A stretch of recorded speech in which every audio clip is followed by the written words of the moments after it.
नमस्कार, Shriram time news मध्ये मी स्वप्नील परदेशी आपलं पुन्हा एकदा स्वागत करतो। पाहूया गेल्या 24 तासातील ताज्या घडामोडी। दह्याने येथे शिव मंदिर प्राणप्रतिष्ठा सोहळ्यानिमित्त विविध धार्मिक कार्यक्रमांचे आयोजन।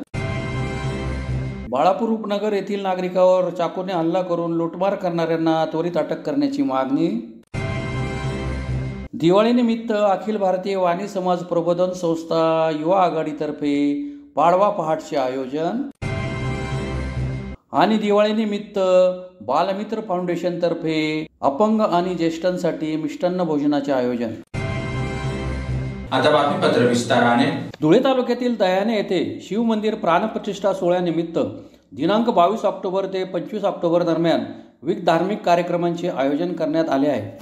बुधवार दिनांक 22 रोजी महादेव मूर्ती व शिवलिंगाची चितोड बायपास ते दह्यानेपर्यंत शोभायात्रा काढण्यात आली। दह्याने येथील ग्रामस्थ तसेच महिला भगिनींची गावात शिवमंदिर व्हावे अशी इच्छा होती। त्यामुळे संपूर्ण ग्रामस्थांच्या सहकार्याने गेल्या 4-5 वर्षापासून मंदिराचे काम सुरू होते। त्याची पूर्तता झाल्याने सर्वांमध्ये आनंदाचे वातावरण होते। गुरुवार दिनांक 23 ऑक्टोबर रोजी प्रायचित्त, गणपती पूजन, पुण्य वाचन, मातृका पूजन, नवग्रह मंडल, दशविधी स्नान, मूर्ती शय्यादी निवास, धान्यादी निवास, ग्रहयज्ञ आदी कार्यक्रम संपन्न झाले। रात्री धर्मभूषण हरिभक्त परायण मनोज महाराज एनगावकर यांच्या कीर्तनाचे आयोजन करण्यात आले होते। शुक्रवार दिनांक 24 ऑक्टोबर रोजी प्रातपूजा, जलादी निवास, हवन, न्यास, अभिषेक, शय्यादिवास आदी कार्यक्रम होणार आहेत। तसेच रात्री हरिभक्त परायण रविकिरण महाराज यांच्या कीर्तनाचे आयोजन करण्यात आले आहे। शनिवार दिनांक 25 ऑक्टोबर रोजी मूर्ती प्राणप्रतिष्ठा, बलिदान, कलशारोहण, ध्वजारोहण, पूर्णाहुती, आरती, नैवेद्य तसेच महाप्रसादाचे आयोजन करण्यात आले आहे। तरी या धार्मिक कार्यक्रमाचा पंचक्रोशीतील सर्व ग्रामस्थ व नागरिकांनी लाभ घेण्याचे आवाहन आयोजकांतर्फे करण्यात आले आहे। यावेळी अशोक राजपूत, मच्छिंद्र पाटील, गोलू पाटील, गोपाल पाटील, रामा पवार, सुरेखा पाटील, पूनम पाटील, मयुरी पाटील, सीता पवार, गोरख मराठे, शरद पवार, सुरेखा पवार, वीणा मराठे, लीना पाटील, सोनल पाटील, रोहिणी पाटील, प्रगती राजपूत, रुपाली पाटील, पूजा भवर, दिवाकर भवर, गणेश पाटील, कुंदन राजपूत, ललित पाटील, निलेश पाटील, किरण पाटील यांच्यासह ग्रामस्थ उपस्थित। आमच्या या दह्याने गावात गेल्या अनेक वर्षापासून आमच्या गावातील महिला भगिनी, ग्रामस्थ, युवक, ज्येष्ठांची मागणी होती की आपल्या गावाला भव्य असं शिवमंदिराची स्थापना व्हायला हवी। म्हणून सर्व गावातील युवक, महिला भगिनी, मायमाऊली, ज्येष्ठांच्या सगळ्यांच्या सहभागाने आणि आशीर्वादाने गेल्या 5-6 वर्षापासून या भव्य अशा शिवमंदिर बांधकामाचं आज पूर्ण झाले आहे। आणि काल दिनांक 22 रोजी महादेव मूर्ती आणि शिवलिंगाचं भव्य अशा शोभायात्रेने चितोड बायपासपासून दह्याने येथे भव्य असं त्या महादेव मूर्ती आणि शिवलिंगाचं आगमन झालं। आणि गावातील सर्व लहानांपासून तर अवघ्या ज्येष्ठांपर्यंत आणि सर्व मायमाऊलींच्या आशीर्वादाने आणि सहभागाने भव्य अशा या झालेल्या आगमन सोहळ्याचं आम्ही सगळेजण प्रत्यक्ष साक्षीदार आहोत। आज आम्ही या गावात गेल्या अनेक वर्षापासून सगळ्या मायमाऊलींनी जे स्वप्न बघितलं होतं आज ते पूर्णत्वास आलं आहे। आणि यासाठी आमच्या गावातील सर्व लहान थोरांनी जो सहभाग नोंदवला आणि जे सहकार्य केलं त्याबद्दल मी त्या सर्वांचं मनापासून आभारी आहे। गेल्या काही दिवसापासून या कामाला थोडंसं खंड पडला होता, पण काही यामुळे आज या कामाचं पूर्णत्वास आल्यानंतर काल दिनांक 22 तारखेपासून येणाऱ्या 25 तारखेपर्यंत 4 ते 5 दिवस या मंदिराचा अनेक धार्मिक उत्सव आणि रोज संध्याकाळी भजन, कीर्तन, काही मनोरंजनाचे कार्यक्रम असे विविध मनोरंजन किंवा धार्मिक उत्सवाच्या माध्यमातून हा धार्मिक सोहळा गेल्या कालपासून तर येणाऱ्या 25 तारखेपर्यंत संपन्न होत आहे। तरी सर्व पंचक्रोशीतील सर्व माझे सहकारी असतील, सर्व पंचक्रोशीतील सर्वांनी, भाविकांनी आणि शिवभक्तांनी या सोहळ्याचं आनंद घ्यावा आणि या सोहळ्याला उपस्थिती आणून महादेवाचे या आशीर्वाद सर्वांनी प्राप्त करावं अशी मी सर्व पंचक्रोशीतील आणि तालुक्यातील आणि जिल्ह्यातील सर्व शिवभक्तांना आणि सर्व परिसरातील गावातील सर्व प्रत्येकालाच मी नम्र आवाहन करीत आहे। आणि आणि ह्या कार्यक्रमाला मुद्दामहून दिनांक 25 रोजी जे आयोजन आहे ते सकाळी सगळे धार्मिक उत्सव आणि सकाळी 11 वाजेपासून तर 3 वाजेपर्यंत महाप्रसादाचं आयोजन केलं आहे आणि 4 वाजता आपल्या जिल्ह्याचे पालकमंत्री सन्माननीय जयकुमारजी भाऊ रावल आणि आमच्या धुळे ग्रामीणचे पाणीदार नेते माननीय कुणालबाबा पाटील यांचं ह्या कार्यक्रमाला उपस्थिती राहणार आहे। त्यानिमित्ताने गावातील आमचे काही विकास कामाचे लोकार्पण सोहळा आहे आणि त्यासोबतच आमच्या शिवमंदिर परिसरातच एक लहानसा शिवाजी महाराजांचा पुतळ्याचं अनावरण सुद्धा त्यांच्या हस्ते होणार आहे। तरी कृपया सर्व पंचक्रोशीतील सर्व ग्रामस्थ किंवा धुळे तालुक्यातील सर्व ग्रामस्थ आणि नागरिकांना मी माझ्या गावाच्या वतीने सगळ्यांना नम्र आवाहन करेल की त्यांनी या सोहळ्याचा आनंद घ्यावा। धुळे शहरातील बाळापूर उपनगर येथील नागरिकावर चाकूने हल्ला करून लूटमार करणाऱ्या आरोपींना त्वरित अटक करून पारोळा चौफुली येथे पोलीस चौकीची स्थापना करावी अशी मागणी ग्रामस्थांतर्फे उपविभागीय पोलीस अधिकारी यांना निवेदनाद्वारे करण्यात आली आहे। निवेदनात म्हटले आहे की दिनांक 21 ऑक्टोबर मंगळवारी रात्री 8 वाजेच्या सुमारास बाळापूर उपनगर येथील चालक कैलास मराठे हे कामावरून घरी जात असताना 2 लुटारूंनी त्यांना पारोळा चौफुली या ठिकाणी अडवले आणि त्यांच्याकडून पैशांची मागणी करत त्यांच्यावर चाकूने वार केला। या घटनेत उपस्थित नागरिकांनी या आरोपींना पकडण्याचा प्रयत्न केला। यात एकाला पकडण्यात यश आले तर दुसऱ्या आरोपीने पळ काढला आहे।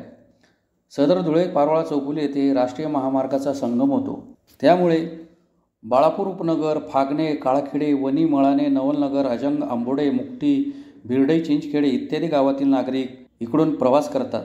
पारोळा चौफुली येथून पंचक्रोशीतील व्यापारी, दुग्ध व्यवसाय, शेतकरी, चालक, कामगार, सेंट्रिंग मजूर, सेंट्रिंग ठेकेदार, बँक कर्मचारी, अनेक फायनान्स कर्मचारी, शालेय महाविद्यालयीन विद्यार्थी यांचे रात्री बेरात्री येणे जाणे आहे। त्यामुळे या रस्त्यावर पोलीस गस्त वाढवावी। पारोळा चौफुली या ठिकाणी पोलीस चौकी किंवा पोलीस बंदोबस्त कायमस्वरूपी लावावा अशी निवेदनात मागणी करण्यात आली आहे। यावेळी परिसरातील ग्रामस्थ मोठ्या संख्येने उपस्थित होते। 3 दिवसापूर्वी हे कैलास एकनाथ मराठे हे ड्रायव्हर होते, यांच्यावर 8 वाजेला जे प्राणघातक हल्ला झाला तिथं 2 मुलं होते, ते मोमेडन होते। त्या मोमेडनांनी त्यांना चाकू मारला। त्याच्यानंतर काही लोक तिथं आले, त्यांनी त्याला पकडलं। एक बाहेर पडून गेला। त्याच्यानंतर आम्ही सर्वजण तिथं गेलो। हा खाली रक्तबंबाळ म्हणून पडलेला होता। परत गाडी आली, उचलण्यात आलं। पण एक बरं झालं की गावातले लोक होते आणि गावाचा मनुष्य होता। हा जर खेड्यापाड्याचा राहिला असता तर आज त्याची जीवहानी झाली असती। त्याच्यामुळं ज्याने मारलेलं आहे त्याच्यावर गंभीरपणे गुन्हा दाखल करण्यात यावा आणि जर त्याला कधी सोडण्यात आलं तर पूर्ण गावकरी मिळून सनी आम्ही त्याच्यावरती परत गंभीरपणे गुन्हा दाखल करता कारणीभूत राहू आणि असं न घडायला पाहिजे। त्याच्यामुळं तुम्ही एक पोलीस प्रशासन तिथं द्या, पोलीस गाडी फिरवा आणि गावकऱ्यांना बी ती सांगायचं एवढंच आहे की बा तिथं 1-2 जण न येता सर्वजण 5-5, 10-10 करून सनी तेवढी चौफुली आपण पास करावी। कारण काय अशा घटना होत राहतील, त्याच्यामुळे ना आपल्याला बी आपली काळजी घ्यावी लागेल। दिवाळीनिमित्त अखिल भारतीय वाणी समाज प्रबोधन संस्था युवा आघाडीतर्फे गुरुवारी शहरातील नकाने रोडवरील कानोश्री विद्यालय येथे अंगणी पारिजात फुल्ला या पाडवा पहाटचे आयोजन करण्यात आले होते। या पाडवा पहाटमध्ये पारिजात चव्हाण व डॉक्टर गायत्री चव्हाण यांनी मराठी व हिंदी भावभक्ती तसेच सिनेगीते गाऊन उपस्थितांची दाद मिळवली। या प्रसंगी गोपाल केले, विशाल केले, राजेंद्र चितोडकर, सुनील नेरकर, दिलीप पाखले, पवन खानकरी, युवा अध्यक्ष दीपक ब्राह्मणकर, उपाध्यक्ष कल्पेश येवले, भूषण पिंगळे, अविनाश मुसळे, चंद्रकांत अमृतकर, परेश शेंडे, चेतन शिरुडे, दिनेश कोठावदे, हेमंत सोंजे, चंद्रशेखर नानकर, दर्शन मालपुरे, शुभम ततार, चेतन मुसळे, भूषण दसपुते, राहुल दुसे, वेदांत अमृतकर, सनी कोठावदे, मनोहर दशपुते आदी उपस्थित होते।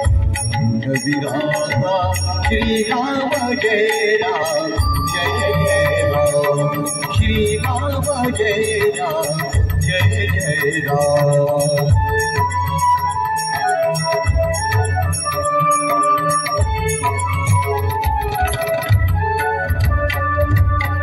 पंच प्राण हे पवन सुखाचे, पवन सुखाचे रामजनू निष्पन्न सतयाचे, रामजनू निष्पन्न सतयाचे सदुसची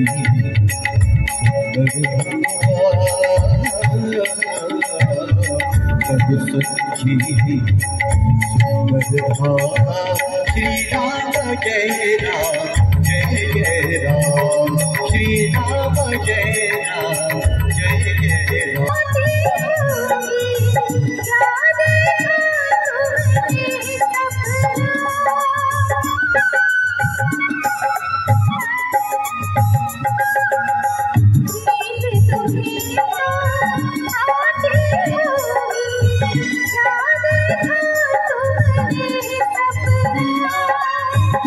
आँख खुली तो तन्हाई की, सपना हो न सका अपना।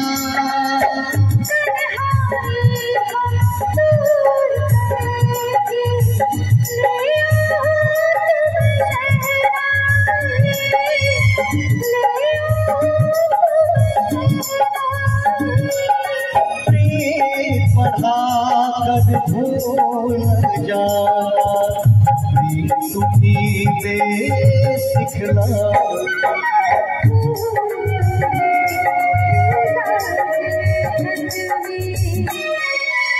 प्रबोधन संस्था युवा आघाडी धुळे शहर आयोजित पाडवा पहाट भव्य दिव्य कार्यक्रमाचा आज शुभारंभ व कार्यक्रम हा सकाळच्या प्रहरात अतिशय सुमधुर गीतांच्या आवाजात आदरणीय पारिजात दादा चव्हाण यांच्या संपूर्ण टीमच्या वतीने अतिशय चांगल्या प्रकारे इथे कार्यक्रम पार पडत आहे। मराठी व हिंदी भावभक्ती सिनेगीतांचा हा सुरेल कार्यक्रम ऐकण्यासाठी इथे सर्व भाविक रसिक मोठ्या प्रमाणात इथे उपस्थित झाले। सर्वप्रथम मी त्या सर्व भाविकांचे आमच्या संपूर्ण युवा आघाडीच्या वतीने मनपूर्वक स्वागत करतो। तसेच आजच्या या कार्यक्रमाला ज्यांनी आम्हाला प्रेरणा दिली, ज्यांच्या मार्गदर्शनाखाली प्रबोधन संस्थेचं राष्ट्रीय संपूर्ण कार्य पार पडतं, असे आमचे आदर्श मार्गदर्शक आदरणीय सुनील तात्याजी नेरकर, आमच्या प्रबोधन संस्थेचे धुळे शहर अध्यक्ष आदरणीय मोहनजी येवले सर, त्यानंतर आजच्या कार्यक्रमाची खरी प्रेरणा व ज्यांच्या मार्गदर्शनाने सर्व पुढे जात आहे असे आमचे युवा आघाडीचे अध्यक्ष आदरणीय दीपकजी ब्राह्मणकर, तसेच उपाध्यक्ष कल्पेशजी येवले, कार्यवाह अविनाशजी मुसळे, प्रवक्ता दिग्विजय भुरे, तसेच खजिनदार स्वप्नीलजी कोठावदे, चंद्रकांत अमृतकर, कुणाल नागमोती, विपुल चिंचोले, प्रथमेश येवले, तुषार कोठावदे, अशा असंख्य सर्व माझ्या कार्यकर्त्यांच्या या मेहनतीचं फळ आज या सर्व उपस्थितीने आम्हाला जाणवतं आहे। असेच भविष्यात पण युवा आघाडी प्रबोधन संस्थेच्या मार्फत विविध कार्यक्रम राबवण्याचा आमचा मानस आहे। असाच प्रतिसाद सर्वांनी आम्हाला नेहमी देत राहावा। दिवाळीनिमित्त धुळे तालुक्यातील दमाणे येथील नवजीवन विकास मंडळ संचलित अस्थिव्यंग निवासी शाळेत वास्तव्य करणाऱ्या अपंग आणि ज्येष्ठांसाठी बालमित्र फाउंडेशन धुळेतर्फे मिष्टान्न भोजनाचे आयोजन करण्यात आले होते। कार्यक्रमाच्या सुरुवातीस बालमित्र फाउंडेशनच्या पदाधिकाऱ्यांतर्फे सरस्वती मातेचे पूजन करून दीपप्रज्वलन करीत कार्यक्रमास सुरुवात करण्यात आली। कार्यक्रमाच्या प्रास्ताविकात अस्थिव्यंग निवासी शाळेचे व्यवस्थापक गांधलीकर यांनी माहिती दिली। बालमित्र फाउंडेशनचे प्रमुख यशपाल सोनवणे यांनीही मनोगत व्यक्त केले। यानंतर सर्व उपस्थितांनी वदनी कवळ घेता नाम घेता सुखाचे हे स्तोत्र म्हणत एकत्रितपणे प्रेम भावनेने मिष्टान्न भोजनाचा आस्वाद घेतला। वृद्ध, अपंग आणि फाउंडेशनच्या पदाधिकाऱ्यांमधील आपुलकीचे बंध या भोजन सोहळ्याद्वारे दृढ झाले। या उपक्रमात फाउंडेशनचे अध्यक्ष मुकेश बोरसे, यशपाल सोनवणे, राहुल जाधव, उषा बोरसे, दीपिका सोनवणे, श्रेया बोरसे, प्रांजल सोनवणे, ऋषिकेश पवार, शाळेच्या मुख्याध्यापिका शीतल बदाने आदी सहभागी झाले होते. बालमित्र फाउंडेशन हा गेल्या 14-15 वर्षापासून विविध उपक्रम राबवत आहे आणि आम्ही दरवर्षी दिवाळीला काही ना काही नवीन उपक्रम आम्ही राबवतो. तसं मध्यंतरी पण आम्ही काही ना काही संस्थेतर्फे जे आहे उपक्रम जे राबवत असतो. पण आमची जी सुरुवात होती ती 14-15 वर्षापूर्वी नगाव या गावापासूनच दिवाळीनिमित्त आम्ही जे गोरगरीब होते आणि गरजू होते की जे दिवाळी मनवू शकत नाही त्यांच्याबरोबर दिवाळी मनवायचं आम्ही ठरवलं आणि मग तिथून आमची सुरुवात झाली. त्यानंतर आम्ही संस्था रजिस्टर केली. तर मला खूप आनंद वाटतोय की सुरुवात तिथूनच केली होती आणि आज परत त्या नगाव गावामध्ये आम्ही हा उपक्रम राबवतो. दरवर्षी वेगवेगळ्या पद्धतीने आम्ही उपक्रम राबवत असतो दिवाळीला. ह्यावेळेस आम्ही ठरवलं की जे नवजीवन विद्या विकास मंडळ आणि अस्थिव्यंग अपंग निवासी शाळा व तसेच नवजीवन व्यसनमुक्ती केंद्र यातील जे लाभान्वित आहेत त्यांच्याबरोबर आपण दिवाळी मनवावी. खरं तर मी तुमच्याशी जास्त तुमचा वेळ घेणार नाही आहे, कारण मला इथं दिसतंय की काही आजी जे आहेत त्या खूप वयस्क आहेत आणि त्यांना जास्त वेळ इथं बसून ठेवणं हे चुकीचं राहील. पण माझी एक मनाची एक व्यथा आहे आणि मी या माझ्या 2 शब्दाद्वारे मी लोकांना काही संदेश देऊ इच्छितो आमच्या बालमित्रातून. सर्वात मोठी गोष्ट ही आहे की मुलांना जन्म देऊन देखील आईवडील मुलांना जन्म देतात आणि त्यानंतर त्यांच्यासाठी एवढं काबाड कष्ट करतात. प्रत्येकाच्या आईवडिलांनी केलेलं असतं, पण एवढं काबाड कष्ट करून देखील ही खूप मोठी व्यथा आहे आपल्या भारतामध्ये की वृद्धाश्रम जे आहेत त्यांची गरज पडते. मला अजून एक सांगताना मला खूप वाईट वाटतंय, खूप मोठी व्यथा आहे की खास करून हिंदू धर्मामध्येच जास्त वृद्धाश्रम आहेत किंवा वृद्धाश्रमामध्ये हिंदू धर्मातलेच लोक जास्त येत असतात. मला या ठिकाणी धर्मवाद नाही करायचा आहे, पण ही स्वतःची व्यथा आहे. मुस्लिम धर्मीय किंवा इतर धर्मियातले लोक आपल्या आईवडिलांचा सांभाळ त्याच पद्धतीने करतात ज्या पद्धतीने त्या मुलांचा सांभाळ लहानपणी त्यांनी आईवडिलांनी केलेला होता. हे आपलं दुर्दैव आहे की आपण स्वतःला हिंदू धर्मीय किंवा आपण हिंदू म्हणून गर्व से कहून हिंदू म्हणतोय. नक्की म्हणायला पाहिजे, गर्व असल्याला प्रत्येक व्यक्तीला आपला गर्व असला पाहिजे, आपल्या धर्माबद्दल गर्व असला पाहिजे. पण मी धर्माचा विषय याकरता काढतोय की ही व्यथा आहे की हिंदू धर्मामधल्याच लोकांचे जास्त करून वृद्धाश्रम चालत आहेत. मला कुठल्या प्रकार धार्मिक भाषण द्यायचं नाहीये, पण माझी सर्वांना विनंती आहे की बाबांनो कुठल्याही धर्माचा असो, ज्याने ही दुनिया दाखवली. दुर्दैवाने माझे आईवडील 15 वर्षाचे असताना माझे आईवडील वारले. आईवडिलांची कमी काय असते हे आईवडील नसतानाच कळतं माणसाला. पुन्हा एकदा पाहूया ठळक घडामोडी. दह्याने येथे शिवमंदिर प्राणप्रतिष्ठा सोहळ्यानिमित्त विविध धार्मिक कार्यक्रमांचे आयोजन. बाळापूर उपनगर येथील नागरिकावर चाकूने हल्ला करून लुटमार करणाऱ्यांना त्वरित अटक करण्याची मागणी. दिवाळीनिमित्त अखिल भारतीय वाणी समाज प्रबोधन संस्था युवा आघाडीतर्फे पाडवा पहाटचे आयोजन. आणि दिवाळीनिमित्त बालमित्र फाउंडेशनतर्फे अपंग आणि ज्येष्ठांसाठी मिष्टान्न भोजनाचे आयोजन.